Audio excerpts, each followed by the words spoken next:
Well, the big message to take away, and we had already touched on this earlier, is that there might be nothing wrong with you.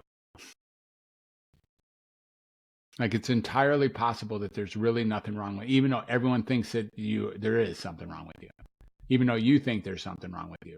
In fact, you thinking there's something wrong with you is more proof that there's something right with you, because I don't know anybody who doesn't think there's something wrong with them. So that just makes you normal if you think there's something wrong with you. Now, there might be nothing wrong with you mentally. You might be it might be okay to be depressed and anxious and even fearful or scattered or aimless or tired. It might be okay to be all or any of those things.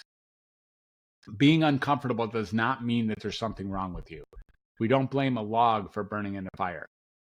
The idea here is that life is challenging and you don't have access to all of life. You do not have this shit put together. I promise. You just don't. You just don't. You may pretend that you do. You may act like you do. You may have an image that looks like you do. You don't. You just don't.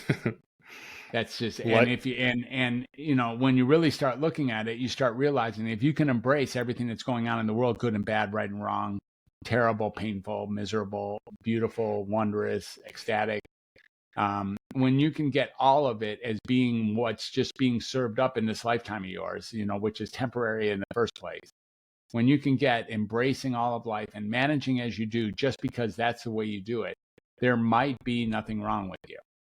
And if there's nothing wrong with you, you don't need psychiatric care. And if you don't need psychiatric care, you shouldn't get it. And if there's nothing wrong with you and you don't need psychiatric care, you don't have to get it. And if you don't get it, you won't have to take the medicines. And if you don't take the medicines, you won't have to deal with the effects of the medicines, which often perpetuate the symptoms they're marketed to treat. So if you really want something wrong with you, go start taking psychiatric medicines. Then in a minute, there will be stuff wrong with you, because that's what the drugs are intended to create. They're intended to create the symptoms they're marketed to treat.